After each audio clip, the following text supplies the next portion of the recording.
ꯍꯥꯏꯅꯈꯤꯕꯒꯤ ꯃꯇꯨꯡ ꯏꯟꯅ ꯂꯥꯏꯖꯅ ꯕꯤꯀꯤꯒꯤ ꯍꯜꯋꯥ ꯑꯃ ꯍꯧꯕꯤꯔꯒ ꯁꯦꯟꯗꯋꯤꯆꯀ ꯁꯦꯝꯕꯤꯔꯤ꯫ ꯕꯤꯀꯤꯁꯨ ꯂꯥꯛꯂꯝꯂꯒ ꯂꯧꯔꯒ ꯆꯠꯈ꯭ꯔꯦ꯫ ꯑꯗꯨꯕꯨ ꯉꯁꯤꯒꯤ ꯅꯨꯃꯤꯗꯥꯡꯁꯤꯃꯛꯇꯗ ꯆꯤꯡꯈꯩꯗꯨ ꯅꯤꯁꯥ ꯆꯥꯁꯤꯜꯂꯒ ꯑꯉꯥꯡ ꯅꯨꯡꯁꯤꯠ ꯍꯧꯔꯛꯇꯨꯅ ꯂꯥꯏꯖꯒ ꯕꯤꯀꯤꯒꯒꯤ ꯃꯥꯅ ꯀꯥꯞꯍꯧꯕ ꯐꯣꯇꯣ ꯑꯗꯨ ꯁꯣꯁꯤꯌꯦꯜ ꯃꯤꯗꯤꯌꯥꯗ ꯊꯥꯒꯠꯂꯛꯂꯒ ꯀꯦꯞꯁꯟꯗ ꯂꯥꯏꯖꯕꯨ ꯑꯍꯦꯟꯕ ꯄꯥꯝꯕꯤ, ꯅꯨꯄꯥꯁꯤꯅꯁꯨ ꯂꯧꯕꯤꯔꯣꯏ ꯑꯗꯨ ꯑꯗꯥ ꯑꯊꯤ ꯑꯊꯤꯕ ꯋꯥꯍꯩ ꯃꯌꯥꯝ ꯑꯃ ꯍꯥꯞꯂꯒ ꯊꯥꯒꯠꯂꯛꯏ꯫ ꯕꯤꯀꯤꯁꯨ ꯌꯥꯎꯕꯗꯨꯗꯗꯤ ꯚꯥꯏꯔꯦꯜ ꯈꯨꯗꯛꯇ ꯆꯠꯂꯤ꯫ ꯔꯥꯖꯅ ꯐꯦꯁꯕꯨꯛ ꯄꯥꯏꯔꯤꯉꯩ ꯊꯦꯡꯅꯔꯛꯇꯨꯅ ꯕꯤꯀꯤꯗ ꯀꯣꯜ ꯇꯧꯔꯛꯏ꯫ ꯕꯤꯀꯤꯗꯨ ꯆꯥꯛꯇꯤ ꯆꯥꯅꯤꯡꯗ꯭ꯔꯕꯅꯤ, ꯑꯗꯨꯕꯨ ꯈꯤꯇꯪꯗꯤ ꯆꯥꯁꯤꯜꯂꯨꯔꯒꯦ ꯈꯟꯗꯨꯅ ꯆꯥꯁꯤꯜꯂꯨꯔꯒ ꯊꯣꯛꯂꯛꯄꯗ ꯉꯥꯏꯔꯤ꯫ ꯕꯤꯀꯤ ꯀꯣꯜꯗꯨ ꯄꯥꯏꯈꯠꯂꯒ, ꯍꯜꯂꯣ꯫ ꯑꯁꯣꯝꯗꯒꯤ ꯔꯥꯖꯅ, ꯀꯩꯅꯣ ꯅꯪꯒꯤ ꯐꯣꯇꯣ ꯑꯃ ꯚꯥꯏꯔꯦꯜ ꯀꯟꯅ ꯆꯠꯂꯤꯁꯤꯅ? ꯕꯤꯀꯤ ꯒ꯭ꯌꯥꯟ ꯇꯥꯗ꯭ꯔꯗꯨꯅ ꯉꯥꯏꯍꯥꯛ ꯇꯨꯃꯤꯟꯅ ꯂꯩꯔꯨꯕ ꯃꯇꯨꯡ ꯍꯪꯂꯛꯏ, ꯀꯩ ꯐꯣꯇꯣꯅꯣ ꯍꯥꯏꯁꯦ? ꯑꯩ ꯂꯤꯡꯛ ꯑꯃ ꯊꯥꯔꯛꯀꯦ, ꯑꯗꯨꯗ ꯆꯪꯉꯒ ꯑꯝꯇ ꯌꯦꯡꯉꯨ, ꯑꯉꯥꯡ ꯅꯞꯊꯤ ꯊꯥꯡ ꯑꯃꯅꯅꯤꯅꯦ ꯇꯧꯍꯧꯔꯤꯗꯣ꯫ ꯍꯥꯏꯔꯒ ꯂꯤꯡꯛꯇꯨ ꯊꯥꯔꯛꯏ꯫ ꯕꯤꯀꯤꯅ ꯆꯪꯗꯨꯅ ꯌꯦꯡꯂꯤ꯫ ꯍꯦꯛ ꯎꯕꯗ ꯑꯗꯨꯝ ꯈꯪꯂꯦ ꯂꯥꯏꯖꯅ ꯍꯥꯟꯅ ꯈꯪꯅꯔꯝꯕ ꯆꯤꯡꯈꯩꯗꯨꯅꯤ ꯍꯥꯏꯕꯗꯣ꯫ ꯕꯤꯀꯤꯅ ꯇꯨꯃꯤꯟꯅ ꯂꯩꯈꯤꯕꯗꯨꯗ ꯔꯥꯖꯅ ꯑꯃꯨꯛꯀ ꯍꯪꯖꯤꯜꯂꯛꯏ, ꯀꯃꯥꯏꯅ ꯇꯧꯔꯤ ꯁꯤꯕꯣ? ꯅꯨꯄꯤ ꯃꯆꯥꯁꯤꯅ ꯑꯃꯨꯛ ꯀꯅꯥ? ꯑꯩ ꯑꯃꯨꯛ ꯀꯣꯜ ꯇꯧꯔꯛꯀꯦ ꯚꯥꯏ, ꯅꯪ ꯉꯥꯛꯇꯪ ꯊꯝꯃꯣ꯫ ꯕꯤꯀꯤ ꯀꯣꯜꯗꯨ ꯊꯝꯂꯒ ꯉꯥꯏꯍꯥꯛꯇꯪ ꯍꯟꯒꯠ ꯍꯟꯗ ꯆꯠꯂꯤ꯫ ꯑꯗꯨꯗꯒꯤ ꯃꯍꯥꯛ ꯀꯅꯥꯗꯨꯅ ꯑꯃꯨꯛ ꯀꯣꯜ ꯇꯧꯈꯤꯗꯨꯅ ꯑꯔꯣꯟꯕ ꯋꯥ ꯈꯔ ꯌꯥꯝ ꯊꯨꯅ ꯌꯥꯊꯪ ꯇꯧꯈ꯭ꯔꯦ꯫ ꯑꯗꯨꯗꯒꯤ ꯑꯃꯨꯛ ꯀꯣꯜꯗꯨ ꯊꯝꯂꯛꯂꯒ ꯃꯍꯥꯛ ꯂꯥꯏꯖꯗ ꯑꯃꯨꯛ ꯀꯣꯜ ꯇꯧꯏ꯫ ꯂꯥꯏꯖꯗ ꯀꯣꯜ ꯇꯧꯕꯗ ꯄꯥꯏꯔꯛꯇꯦ꯫ ꯁꯤꯒꯤ ꯃꯇꯝꯁꯤꯗꯤ ꯃꯍꯥꯛ ꯊꯕꯛ ꯏꯪꯈꯥꯡ ꯂꯣꯏꯅ ꯇꯣꯛꯄ ꯂꯣꯏꯔꯕ ꯃꯇꯨꯡ ꯐ꯭ꯔꯤ ꯑꯣꯏꯕ ꯇꯥꯏꯃꯤꯡꯅꯤ꯫ ꯕꯤꯀꯤꯗꯨ ꯑꯅꯤꯔꯛ ꯑꯍꯨꯝꯂꯛ ꯇꯧꯁꯤꯜꯂꯤ, ꯑꯗꯨ ꯐꯥꯎꯕ ꯄꯥꯏꯈꯠꯂꯛꯇ꯭ꯔꯕꯗꯨꯗꯗꯤ ꯕꯤꯀꯤꯒꯤ ꯋꯥꯈꯜꯗ ꯑꯗꯨꯝ ꯆꯤꯡꯅꯔꯦ꯫ ꯃꯍꯥꯛ ꯃꯦꯁꯦꯖ ꯑꯣꯏꯅ ꯑꯃ ꯊꯥꯔꯛꯏ, ꯑꯩ ꯋꯥ ꯍꯥꯏꯒꯦ, ꯀꯣꯜ ꯑꯝꯇ ꯄꯥꯏꯈꯠꯂꯣ, ꯑꯩ ꯂꯩꯔꯤꯁꯤꯗꯤ, ꯀꯅꯥꯝꯇ ꯀꯩꯝꯇ ꯇꯧꯕ ꯉꯝꯃꯣꯏ, ꯑꯩꯁꯦ ꯀꯅꯥꯅꯣ ꯍꯥꯏꯕ ꯅꯪ ꯈꯪꯗꯕ꯭ꯔꯣ? ꯑꯗꯨ ꯊꯥꯔꯕ ꯃꯇꯨꯡ ꯉꯥꯏꯍꯥꯛ ꯂꯩꯔꯒ ꯕꯤꯀꯤꯅ ꯑꯃꯨꯛ ꯀꯣꯜ ꯍꯟꯅ ꯇꯧꯔꯛꯄꯗ ꯂꯥꯏꯖꯗꯨ ꯄꯥꯏꯈꯠꯂꯛꯏ꯫ ꯍꯦꯛ ꯄꯥꯏꯈꯠꯂꯛꯄꯒ ꯕꯤꯀꯤꯅ ꯍꯥꯏꯔꯛꯏ, ꯑꯃꯨꯛ ꯇꯧꯕꯗ ꯄꯥꯏꯔꯛꯄ ꯌꯥꯗꯕ꯭ꯔꯣ ꯅꯪꯕꯣ?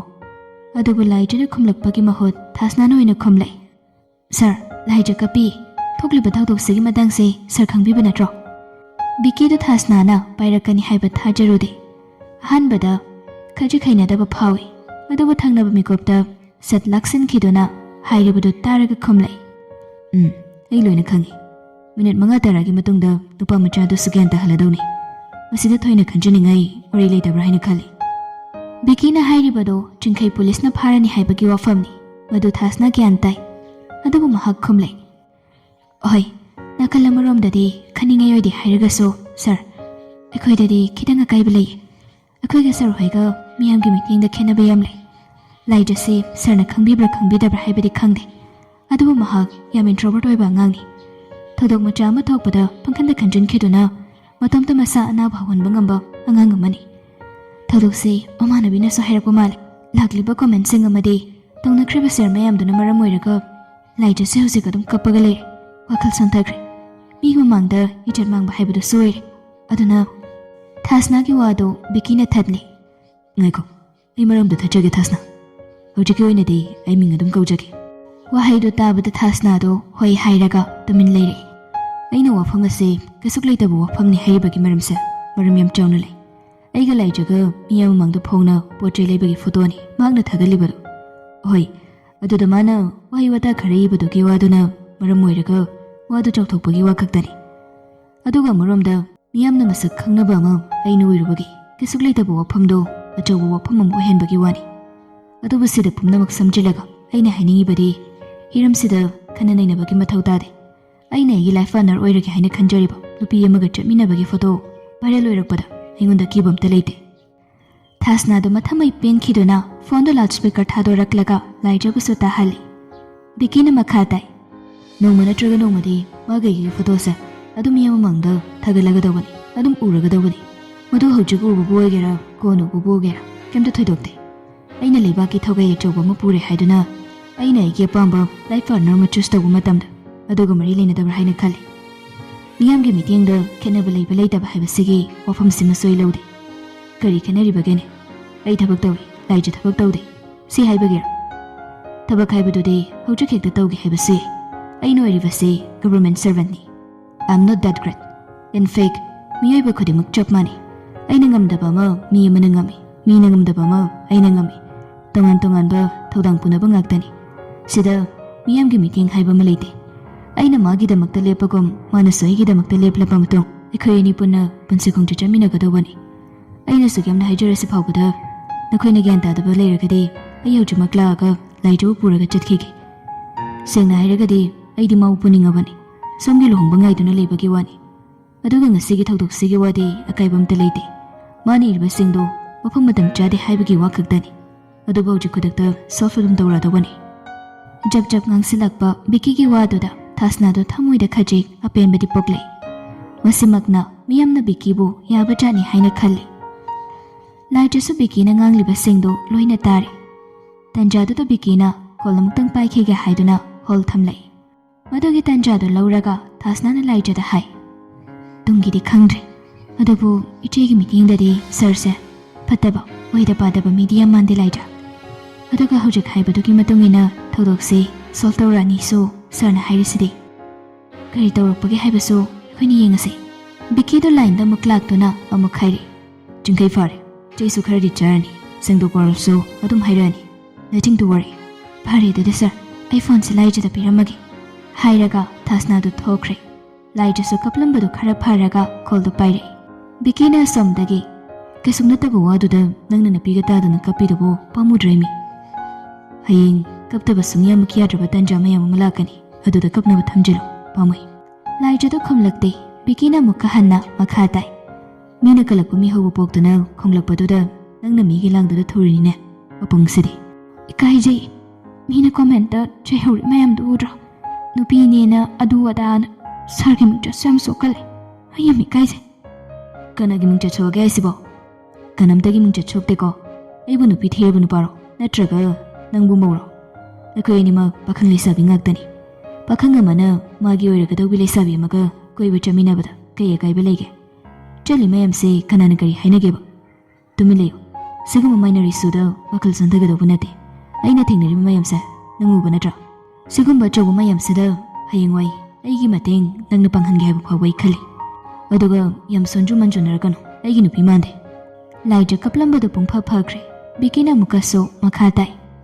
ꯀꯩꯁꯨ ꯈꯪꯅꯗꯕ, ꯃꯔꯤ ꯃꯇꯥ ꯑꯃꯠꯇꯁꯨ ꯊꯣꯛꯅꯗꯕ ꯃꯤꯌꯥꯝ ꯄ꯭ꯔꯖꯥꯁꯤꯡꯁꯤꯒꯤꯗꯃꯛꯇ ꯂꯦꯞꯄꯒ ꯏꯁꯥꯒꯤ ꯑꯣꯏꯖꯕ ꯃꯌꯥꯝ ꯑꯃ ꯊꯥꯗꯣꯛꯇꯨꯅ ꯂꯩꯉꯥꯛꯂꯣꯏꯁꯤꯡꯒꯤ ꯃꯥꯌꯣꯛꯇ ꯂꯦꯞꯂꯒ ꯁꯤꯕ ꯆꯪꯕ ꯈꯪꯗ ꯂꯥꯟꯊꯦꯡꯅꯕ ꯉꯝꯂꯤꯕ ꯃꯈꯣꯏꯒꯤ ꯐꯪꯐꯝ ꯊꯣꯛꯄ ꯍꯛꯀꯤꯗꯃꯛꯇ ꯑꯩꯒꯤ ꯇꯧꯐꯝ ꯊꯣꯛꯄ ꯏꯊꯧꯗꯥꯡꯅꯤ ꯈꯟꯗꯨꯅ ꯆꯦꯟꯗꯕꯤꯗ ꯂꯥꯟꯊꯦꯡꯅꯔꯤꯕ ꯑꯩꯅ ꯑꯩꯒꯤ ꯄꯨꯝꯅꯃꯛ ꯀꯣꯏꯔꯤꯕꯤ, ꯑꯩꯒꯤ ꯍꯛꯆꯥꯡ ꯇꯪꯈꯥꯏ ꯑꯣꯏꯒꯗꯧꯔꯤꯕꯤ ꯑꯃꯗꯤ ꯏꯆꯥꯁꯤꯡ ꯑꯃ ꯑꯣꯏꯔꯛꯀꯗꯧꯔꯤꯕꯤ ꯅꯪꯒꯤꯗꯃꯛꯇꯗꯤ ꯀꯗꯥꯏ ꯐꯥꯎꯕ ꯇꯧꯕ ꯉꯝꯒꯗꯒꯦ ꯍꯥꯏꯕꯗꯣ ꯅꯪꯅ ꯇꯤꯟꯗꯨ ꯃꯨꯟꯅ ꯌꯣꯠꯊꯔꯒ ꯈꯜꯂꯨ꯫ ꯀꯩꯁꯨꯝ ꯅꯠꯇꯕꯗ ꯃꯊꯪꯗꯗꯤ ꯄꯦꯠꯄ ꯄꯦꯠꯄ ꯌꯥꯝ ꯀꯞꯀꯅꯨ, ꯒ꯭ꯌꯥꯟ ꯇꯥꯔꯕꯣ? ꯂꯥꯏꯖꯗꯣ ꯏꯀꯥꯏ ꯅꯨꯡꯁꯤ ꯌꯥꯅꯕꯒ ꯀꯤꯕꯒ ꯄꯥꯈꯠꯄꯒ ꯂꯩꯐꯝ ꯈꯪꯗ꯭ꯔꯗꯨꯅ ꯀꯞꯈꯤꯕꯅꯤ꯫ ꯕꯤꯀꯤꯅ ꯁꯨꯛ ꯊꯤꯅ ꯊꯧꯅꯥ ꯍꯥꯞꯂꯛꯂꯕꯁꯤꯗꯗꯤ ꯃꯍꯥꯛ ꯀꯞꯄꯒ ꯂꯣꯏꯅ ꯀꯥꯎꯈ꯭ꯔꯦ꯫ ꯑꯣꯏꯅ ꯑꯗꯨꯝ ꯍꯥꯏꯔꯛꯏ, ꯇꯝꯆꯥ, ꯑꯩ ꯊꯕꯛ ꯆꯠꯂꯔꯣꯏ ꯍꯌꯦꯡꯗꯩ꯫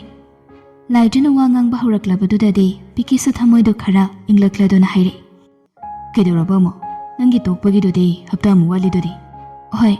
ꯃꯣꯏꯒꯤ ꯃꯤ ꯁꯤꯟꯅꯕꯗꯨꯗꯨ ꯂꯩꯇꯕꯒꯤ ꯍꯞꯇꯥ ꯑꯃꯇꯪ ꯉꯥꯏꯊꯣꯛ ꯉꯥꯏꯁꯤꯟ ꯇꯧꯅꯕꯅꯤ꯫ ꯑꯗꯨꯗꯣ ꯃꯣꯏꯒꯤ ꯈꯪꯅꯕ ꯃꯅꯥꯎꯅꯨꯄꯤ ꯑꯃ ꯂꯩꯔꯦ, ꯍꯌꯦꯡꯗꯒꯤ ꯖꯣꯏꯟ ꯇꯧꯍꯜꯂꯒꯦꯅ ꯍꯥꯏꯔꯛꯏ꯫ ꯑꯩꯁꯨ ꯐꯔꯦꯅ ꯍꯣꯏ ꯍꯥꯏꯈ꯭ꯔꯕꯅꯤ, ꯆꯠꯂꯔꯣꯏ꯫ ꯐꯔꯦ ꯑꯗꯨꯗꯤ ꯆꯠꯂꯨꯔꯅꯨ, ꯊꯣꯏꯅ ꯀꯥ ꯍꯦꯟꯅ ꯀꯥꯟꯅꯕꯁꯨ ꯅꯠꯇꯦ꯫ ꯌꯨꯝꯗ ꯂꯩꯔꯤꯕ ꯊꯕꯛꯁꯤꯡꯁꯤꯅ ꯍꯦꯟꯅ ꯍꯦꯟꯖꯤꯜꯂꯦ ꯇꯝꯆꯥ꯫ ꯍꯟꯗꯛꯀꯤ ꯑꯅꯧꯕ ꯄ꯭ꯂꯥꯟꯗ ꯏꯃꯥꯅ ꯃꯁꯔꯨꯝ ꯀꯜꯇꯤꯚꯦꯠ ꯇꯧꯒꯦꯅ ꯍꯥꯏꯔꯤ꯫ ꯑꯩꯈꯣꯏ ꯃꯅꯤꯡꯔꯣꯝꯒꯤꯗ ꯂꯧꯕꯨꯛ ꯃꯌꯥꯝ ꯑꯃ ꯂꯩꯕꯗꯣ, ꯑꯗꯨꯗꯒꯤ ꯏꯃꯥꯅ ꯆꯍꯤ ꯈꯨꯗꯤꯡꯒꯤ ꯆꯔꯨꯁꯦ ꯑꯗꯨꯝ ꯄꯨꯈꯠꯄꯅꯤ꯫ ꯑꯩꯈꯣꯏꯒꯤꯁꯨ ꯂꯧ ꯁꯪꯉꯝ ꯑꯅꯤꯈꯛꯁꯨ ꯈꯔ ꯂꯥꯞꯄꯗ ꯂꯩ, ꯑꯗꯨꯗꯒꯤꯁꯨ ꯃꯃꯥꯡ ꯆꯍꯤꯗꯒꯤ ꯆꯔꯨꯁꯦ ꯑꯗꯨꯝ ꯄꯨꯈꯠꯂꯤ꯫ ꯏꯪꯈꯣꯜ ꯃꯅꯥ ꯃꯁꯤꯡꯁꯨ ꯀꯣꯏꯕꯅꯤꯅ ꯆꯔꯨ ꯗꯔꯀꯥꯔ ꯌꯥꯝ ꯑꯣꯏ꯫ ꯑꯗꯣ ꯂꯦꯝꯅ ꯄꯥꯅ ꯄꯨꯈꯠꯄꯅꯤꯅ ꯆꯔꯨꯗꯣ ꯑꯗꯨꯝ ꯂꯦꯝꯕ꯫ ꯑꯗꯨꯅ ꯑꯩꯈꯣꯏ ꯃꯁꯦꯟꯗꯣ ꯃꯁꯔꯨꯝ ꯀꯜꯇꯤꯚꯦꯠꯇꯣ ꯑꯝꯇꯪ ꯇ꯭ꯔꯥꯏ ꯇꯧꯔꯒ ꯌꯦꯡꯁꯦꯅ ꯍꯥꯏꯅꯕ, ꯑꯗꯨꯒꯤ꯫ ꯕꯤꯀꯤꯗꯣ ꯂꯥꯏꯖꯅ ꯍꯥꯏꯔꯤꯕꯗꯨ ꯇꯥꯔꯒ ꯌꯥꯝ ꯅꯨꯡꯉꯥꯏꯗꯧ ꯃꯥꯜꯂꯤ, ꯌꯦꯡꯅꯤꯡꯕꯁꯨ ꯐꯥꯎꯏ꯫ ꯇꯧꯔꯨ ꯀꯩꯅꯣꯗꯨꯗꯤ, ꯑꯋꯥꯠ ꯑꯄꯥ ꯄ꯭ꯔꯣꯕ꯭ꯂꯦꯝ ꯂꯩꯔꯒꯁꯨ ꯃꯤ ꯅꯦꯛꯂꯒ ꯁꯨꯍꯟꯅꯤꯡꯉꯒꯁꯨ ꯇꯝꯆꯥꯗ ꯂꯣꯏꯅ ꯍꯥꯏꯔꯛꯎ, ꯇꯝꯆꯥ ꯃꯇꯦꯡ ꯇꯧꯒꯦ꯫ ꯑꯦ, ꯃꯤ ꯅꯦꯛꯑꯒ ꯁꯨꯕꯒꯤ ꯑꯣꯏꯔꯒꯗꯤ ꯀꯩ ꯀꯥꯟꯅꯔꯨꯗꯣꯏꯅꯣ ꯇꯝꯆꯥ? ꯏꯁꯥꯅ ꯍꯣꯠꯅꯖꯕꯁꯤꯅ ꯍꯌꯦꯡꯋꯥꯏ ꯃꯍꯩ ꯆꯥꯔꯛꯄ ꯀꯥꯟꯗ ꯁꯤꯒꯤ ꯅꯨꯡꯉꯥꯏꯕꯁꯤꯗꯤꯅꯦ ꯀꯩꯗ ꯍꯪꯉꯨꯔꯅꯤ? ꯑꯩꯅ ꯊꯣꯛꯄ ꯑꯃ ꯑꯗꯨꯝ ꯇꯧꯒꯦ꯫ ꯑꯩꯅ ꯍꯣꯠꯅꯕꯗ ꯑꯣꯏꯗꯕꯁꯨ ꯌꯥꯎꯗ꯭ꯔꯤ, ꯑꯗꯨꯝ ꯑꯣꯏꯅꯤꯁꯦ꯫ ꯌꯦꯟꯁꯤꯡꯁꯤꯁꯨ ꯍꯥꯟꯅꯒꯤ ꯃꯔꯨꯝ ꯀꯣꯛꯄꯤꯁꯤꯡꯁꯦ ꯁꯤ ꯌꯣꯜꯂꯒꯦ ꯇꯧꯕꯅꯤ, ꯑꯅꯧꯕ ꯂꯣꯏꯈꯠꯄꯁꯤꯡꯁꯦ ꯆꯥꯎꯍꯜꯂꯛꯑꯒꯦ, ꯁꯣꯏꯗꯅ ꯃꯔꯨꯝ ꯀꯣꯛꯂꯛꯀꯅꯤ꯫ ꯁꯤꯗ ꯑꯣꯏꯅ ꯄꯨꯔꯥ ꯐꯣꯀꯁ ꯇꯧꯔꯒꯦ ꯑꯩꯗꯣ꯫ ꯕꯤꯀꯤꯗꯣ ꯂꯦꯞꯂꯒ ꯁꯨꯝ ꯆꯠꯅ ꯆꯠꯅ ꯋꯥꯔꯤꯗꯨ ꯁꯥꯟꯅꯔꯝꯕꯅꯤ꯫ ꯍꯧꯖꯤꯛꯇꯗ ꯂꯥꯏꯖꯅ ꯍꯥꯏꯔꯤꯕ ꯃꯌꯥꯝꯗꯨ ꯇꯥꯔꯒ mahak phamungda ningthina relax tawna hipthare aduga laijaga yam ingna warido nungaina sanare somdana chingkhaido bikina order tawrakpagi matungina lokapta pusilaklaba matung wahang pahong tawba yaba tawrakle police tuna chingkhaigi na homduda amuktang sachalaklaga haire isakra chasilaga nangna neiba sarisi kaigino ha adumaina mi amagi maramda hekta thagatpa yade haibase nang hana khangdabra sigina kuchina natro nangna iraga thagalido hairaga kucha sing aduda lichaiduna set launa kanthali chingkhaidu namanbagi fring fring chongle kapngangangle sir ai tawjarorige ai matunga mona tawjaroi sir ai soikre sir ai wakal khantahudabani tasengna police tuna makha muktai nangna khantahudra hekta yaradro migi maramda arana himayam ama isalaga nangna thagalisa kaigino arambadi tokhu achumba thaudok iraga thagala phawbada mi masaduna case tawraklagadi nang sigadoribani ne adudi natadana aranba soiba isasu siznaba aduga lamsu henba natro hairaga police tuna chingkhaidu phuthare police na phuba hairedana chingkhaidu pungtat hektali mana thagaluba singdusu loina kakle aduga magi sengdok warolsu video namlaga thagalle warolduda mana migi mingchat thinaba post viral chalhanaba hotnakhibani haibana chingba mayam ama hairaga police station aduda adum video namlaga thagalle mayam changdana chingkhaibu thina thina chaiba hawragle chingkhaidu ko khanthadaba thabaktu matawrubadagi manam sutarle ijat sumangle aduga sel mayam amaso police na thihanduna sel sumangle amukhana mapunsida lam helaklagadi sidagi henbadandi pirakani haiduna phuba yaba phuraga thadokre sina nakal amaramdo ikhraga kanagi panthoi jinana chingba mayam duso paw loina tare photo duso loina save tawsil hore tomba su mayam maraktu da yauri tomba se bikigi khujin khunan thok thiraga adum leiribani tomba na magi mi da haire haying nong heknan baga nupi se kananu karino habado phajana thidokadogani tamo thagalakliba nupa machaduna semrin sajinbani haibana amuk haireidodi nungsit chidana una lengba yaba natene hoi athiba wahi singdudi aranbo irambai tawudabu nupiduga magagi maridi achumba soidana oigani nupidugi details loinama hayengboki manungda loina khangdok thidokadogani aduga ingonda yam thuna information piro makha tabudu karino haibado ai yenge pani tamo aina topu tawrage tombudu karigumba mamal yamlaba pot ama phangkhibagum nokfet tawre chap mane bikida koitan tanariba nupi singdusu thatha amata natte mi laikiba amata nattabanina laijase kanano karino thinaba haidana magi thokpa wakhallamada chapyungna loina lepnaduna laikre jaraksida jinadi mental isusu khara leiba oibagi kokta pura chakpa hokre mahaga hingduda bikida call tawi bikida waiting amuk leiduna leirami hanjin tawi waiting leiri adudagi pungkhai muk leiraga pung 11 tawaiduda call tawrubadadi ringdi chatlaga adum paikhalakde mathang amuk tawbudasu adum pairakde jinadu prok chakle mahak kanada call tawsigi khalakpada rasi bikigi di best friend ni khangbanina rasta pung 11 tarakanduda call amuk tawsilai rasto ithabada ngairibani khangprek khangi jina oirambaduda dai haladuna paide hanjin ahum marirak sum tawsilakpadudadi rasto phokhagatlaga phamlaga isaw amutang langlei kainu masinu bisibo idiba aduga call do paikhalle hello asomdagi jinana ras bikini toisibo kaino mano mo kaidoragi jina kadaidagi mathong murung khangdaba nupino mana tawrisibo kaino nang nangangidubo nungchat thinaba tawbani haidana sengdoradudi adu photo dudi aranba natedana do nupiduga magadi photo duda kapidana nupidu kananu sini aina hangise nangmaga yamluna tinadaine kananu karino haiba nangni soidana khanglamgani nupidu kananu kadaidagino aingonamda sengna hairo rastuna han khairi phathabani ngasidi tumbaga kaire khoidawdo khangsaw hek sawgalai adu amma boire phari kaidoragi jina koi bikiga nungsinaba nupi oisanu adu kaidorage magi pamjabi manu nungsijabi nupini akoina si nungsiganu si tawadu wadana hekta kutingjilo yabanati migi life partner pamjaba khanjaba haibasidi magi apamani adudi aina kare aima nangna ngangi mayamdo mari makomda samnade jina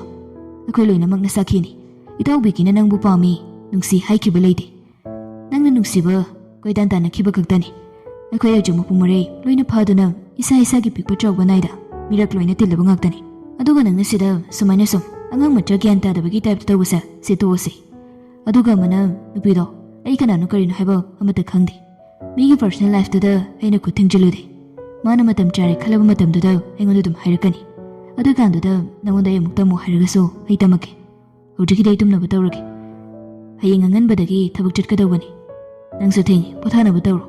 ariyambada ore parada wakha khanjinu lerano ai tameko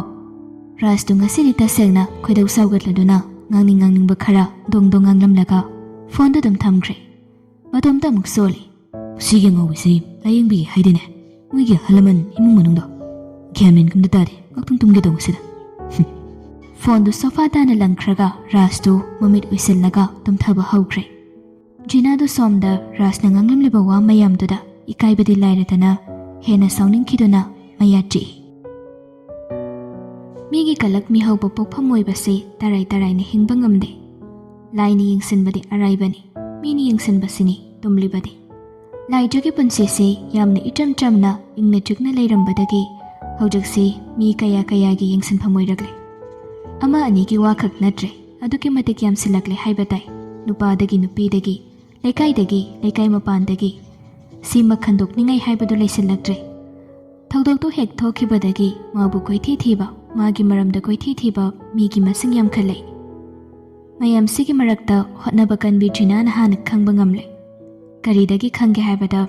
nongma makhoina chak chana bacchaluba numit aduda Biki na laijagi dukanda toina changkhibado Biki bu koi panaribanina mahagna ukhibani laijabu mahagna numit aduda yam munna yengkhibani laijagi photo do mana khangum ukhibagum tawba manba sakta amu oibaduda ahing tumda khai khanba yaba khanbada ningsinglakibani